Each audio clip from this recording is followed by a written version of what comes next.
Hello and welcome to my channel. I'm Rachel and this is What's for Dinner. We're starting off this week of meals as usual on Sunday, and here I have a block of cream cheese, some jalapeno peppers, and some already cooked up ground beef, which I'm just reheating on the stove and adding my cream cheese, and I'm going to use some bacon bits and some taco seasoning. There are so many different ways to make jalapeno peppers, but this is how we're doing it this time.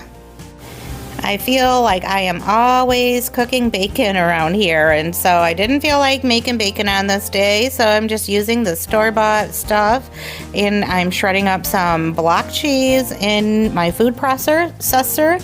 This is the sharp cheddar cheese. I got busy getting those jalapeno peppers de-seeded, being very careful not to touch the inside where the membrane and the seeds are, because that's where all the heat is. I've had some bad experiences with touching a jalapeno and then later touching my eye, so I was being very careful. Also, these jalapenos were not that hot, so anyway, I just used a spoon to scrape out those seeds. If you want more heat, just leave a little bit of the seeds in. I know some people use just bacon and cheese in their jalapeno peppers, and sometimes we will make them with sausage. But since I made up extra cooked ground beef and just put it in my freezer, I just decided to do the taco seasoned meat with cream cheese and the peppers. And so once I have my cream cheese melted down and my taco seasoning added, I then just added all of my diced up jalapenos right into the meat mixture and let them get softened up a bit.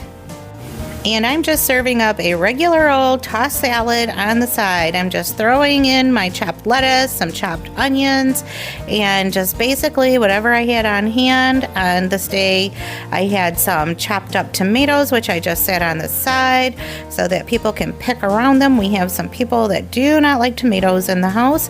I added some more of the bacon bits and some of the shredded cheese and called it good. And then to the flour tortilla, I just put a bit of nonstick spray in my pan, and then I just put the tortilla down and then put some of that meat mixture on the one half.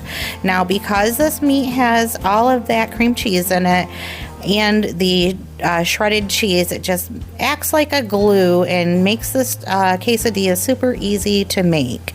Sometimes when you make a quesadilla, you have to deal with things falling out of it, but not in this case. This was really easy to make. And like I mentioned, there are many different ways to make a quesadilla and fold them up and everything, but this is just how I did it. Here you see I am making my husband's quesadilla with this Carolina Reaper cheese. I think he must be crazy to eat that because it is super hot. But here is how my ooey gooey quesadilla turned out. These were so good, so cheesy, and so easy and quick to put together. Now, moving on into the rest of the week, I had to work several 12-hour shifts this week, but my guys were all on spring break and they were in charge of dinner most nights. So as you see, there were some days that it was takeout, and then on this day we had just some tacos, again with some leftover taco meat. I mean, we are really going through the leftover taco meat, aren't we? But it's okay because we love tacos, and I just wanted some of the crunchy store-bought taco shells, so that's what I had Bill pick up, and that's what we had for dinner on this night. And I think we ended up having dinner most nights during this week around 8 o'clock or 8:30, which is super late for us, but sometimes you have to do what you have to do. And so let me know, what time of the day do you have dinner? Moving along to another night where the guys went out to eat and brought me back dinner. They went to the Chinese buffet and brought a box home. And so I was able to have some of the Chinese food that they brought back when I got out of work. And again, this was about 8:30 at night, which I know is not healthy. And it just was a really, really odd week. But we dealt with it, and we all had dinner every single night, no matter what. The boys were just all having the best time, living their best life while I was working most days. They were enjoying their spring break and time off from school and work and all that. But anyway, here you see I have some fried rice, General Tso's chicken, some crab rangoons, and some dumplings. Finally, we made it to Thursday, and I was super excited that I was going to get out of work at 4:30 instead of 8:30, and I think the guys were happy that I was cooking for them. But anyway, here I'm just getting some cleaned up and trimmed up boneless, skinless chicken thighs in my crock pot so that when I get out of work, dinner will be ready. And although I was ready to do some cooking, I was also running a little low on energy. So, I felt like I was just coming home, going to sleep, getting up, going back to work, and eating and showering on the fly, But anyway, here I just am adding some seasoning. I'm using some salt and some pepper. And then I'm going to come back in with some minced onions. And I was running a little low on time this day, so not able to chop up those fresh onions. So luckily I had dehydrated onions on hand. And then I added some garlic powder and also some mushroom seasoning. And I think I really burnt myself out on the cream of chicken and cream of mushroom soup recipes because I have not used it in quite a while. But on this day, I kind of felt like I could handle it again. So here I am putting a can of cream of chicken and a can of cream of mushroom. Now, if you grew up in the Midwest and you're around my age, you probably feel like you've eaten tons and tons and tons of recipes with the cream of soups in them. And they are really good, but it is easy to get tired of them. So, I don't know. I was trying to come up with a recipe that I could make kind of like a dump and go or fix it and forget it. And this is what I came up with. And I just thought, yeah, I can do that. So next I'm adding a box of turkey stuffing. And it's just what I had in my pantry. So that's what I'm using. I would have added some sour cream to this, but I could not find it in my fridge. So I did find it later. After work, this is what the dish look like. To go along with the turkey or the chicken and dressing, I just heated up some instant mashed potatoes and some green beans, and voila, dinner was ready in a flash. And we were really needing a dish that had gravy and potatoes, after all the days of Chinese food and pizza and all the tacos. This one really hit the spot. And on this day, I was also feeling like I wanted to make a dessert. And with Easter around the corner, I've been really thinking about the fluff desserts. I swear there's a fluff for every holiday, isn't there? Because I know I sure do make fluff at the different holiday meals like Christmas, Easter, and Thanksgiving. Anyway, I'm starting off with some sweetened condensed milk, and then I added 2 capfuls of lemon juice. I decided I wanted my cherries to be whole, and so I'm just stirring those in, totally forgetting that I was using a pudding mix in this one. But anyway, it worked out. Usually when I make this at Christmas, I just mix like cranberries in with the sweetened condensed milk. So I think that's why I just went ahead and dumped the cherries in next. But I do come back in with my instant banana pudding. And then I just mix that all together until all of those little granules were nice and wet and mixed in. It's not uncommon for me to do something wrong or in the wrong order, but somehow it always seems to work out.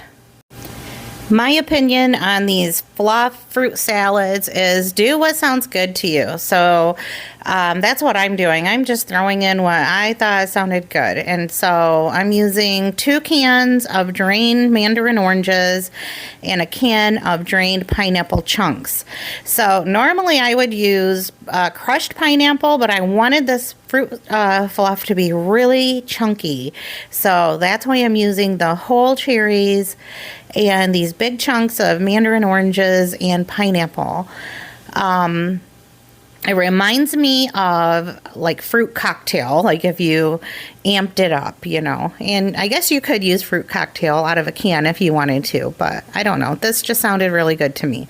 And I'm not using any marshmallows or any cottage cheese or anything like that in here. It's just not what we like. And so all I'm going to do now is add some whipped cream and just fold that in and make sure that it's all mixed together really good, and getting all of that pudding that's in the bottom of this dish mixed in. And of course, you could always do this in a different mixing bowl and then transfer it into a prettier dish, but that's not me. That's not how I do things. Less dishes, you know. I have no dishwasher. I am the dishwasher, so I always try to cut a corner here and there if I feel like I can. And if it's just for my family and it's not going to a party, then I don't really care, you know, if the sides of the dish are kind of messy looking. We're just gonna eat it. You know, nobody's judging in this house.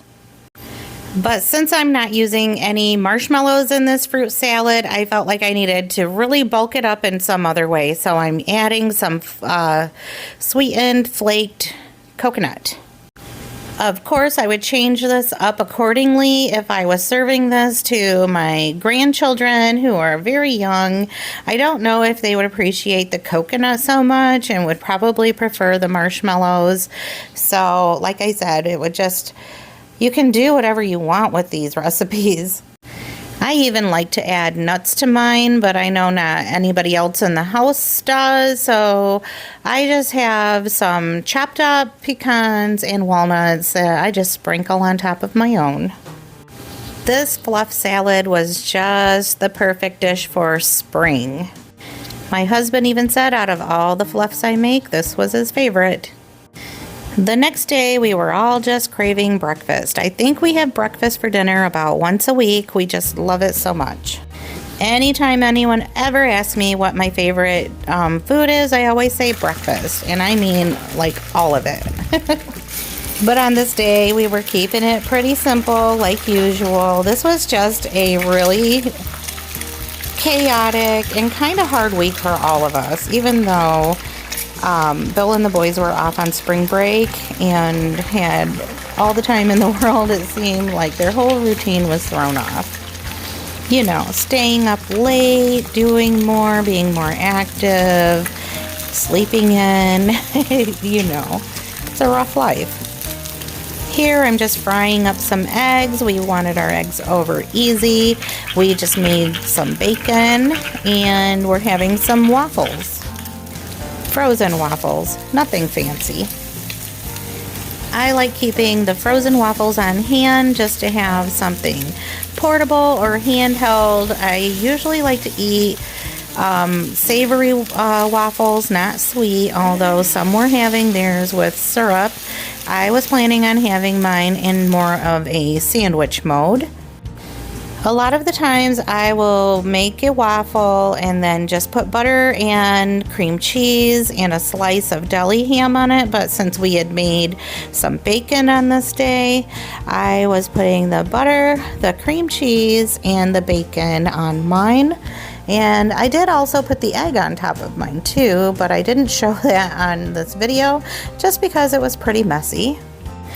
And this was also really filling, so I was not able to eat both eggs, and that made my dogs very happy because that meant that they got to split one of my eggs. And here I am just sprinkling my waffle with some of the everything but the bagel seasoning. And I mean, I could have stopped there, but why stop there when you have crispy bacon on hand? So I'm just adding a few pieces of bacon to each waffle. And as you see, I have my eggs here on the plate as well as a mandarin orange. And this was our very simple, quick and easy breakfast for dinner. We very rarely get to have breakfast for breakfast, so that's why breakfast for dinner is a regular thing at our house. As I mentioned, this was a very hard week for me, managing my work schedule and still trying to just exist in my home. And so we ended up going out on Saturday as a family to Dave and Buster's. And so we had dinner there. So another night of not cooking. And that's going to wrap up this week of What's for Dinner. I'm so glad that you came by to check it out. I appreciate you so much. If you haven't done so already, please be sure to hit the subscribe button, and I'll see you in the next one. Bye for now.